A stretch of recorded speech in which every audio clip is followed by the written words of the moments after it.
grade, we started to learn French, followed by English in the 5th grade and German in the 6th grade. I disliked mathematics, but loved languages, which were taught, as was the custom, by teachers from the particular countries where these languages were spoken.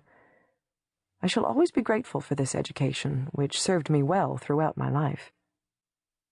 I attended school each day from 9 in the morning until noon, and from 2 to 4 in the afternoon, with the exception of Wednesdays and Saturdays. On Wednesdays we attended school half-day, and I did not go to school on Saturdays, which was the Holy Sabbath. On the Sabbath, I went with my grandfather to the synagogue.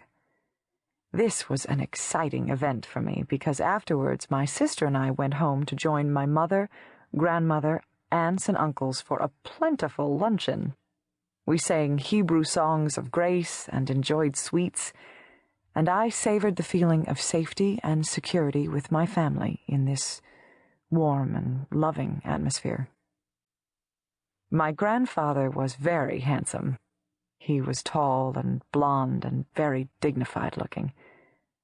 I remember how, on our way to the synagogue, people greeted him with reverence.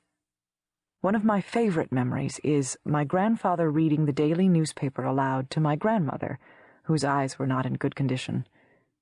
The love they shared between them was enviable. My birthday was celebrated on St. Nicholas Day, December 5th, although my real birthday is December 3rd. St. Nicholas Day, in Dutch Sinterklaasdag, in Holland is always celebrated with much joy, fun, and surprises.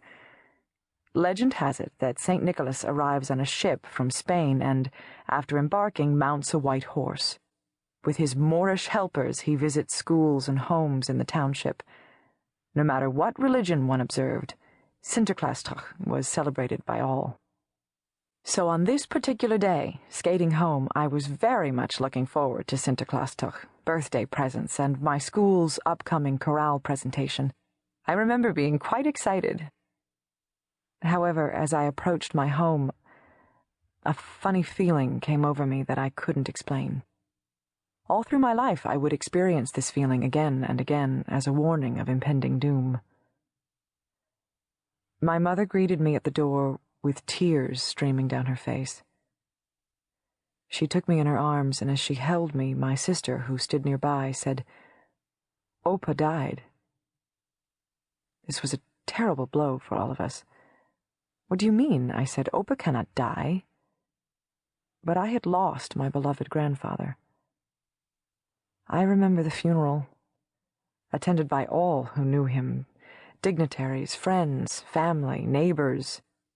The mourning period lasted 7 days, and during that time people would come in and out of my grandparents' house with food, especially egg dishes, because eggs were regarded as the symbol of life.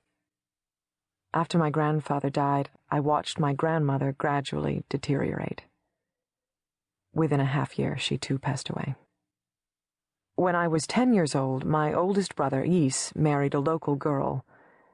My mother had hoped that Is would have waited a while so he could concentrate on helping her make decisions for the family. My other brother, Ben, had left home to live in Amsterdam with a family who was teaching him a trade. Nevertheless, Is and his bride had a beautiful wedding. The wedding was held in the local synagogue with all of our family and friends in attendance. I vividly remember the beautiful dresses that my sister and I wore.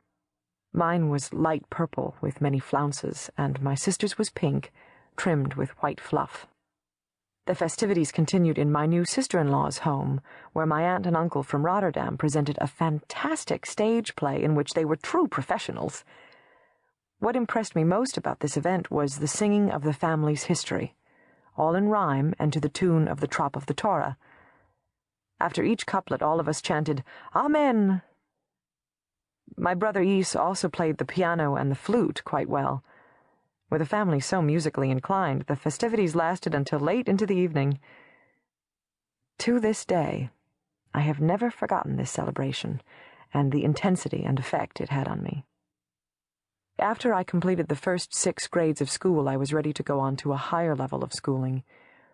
In Holland, there are several levels of secondary education, depending on the student's abilities and how well he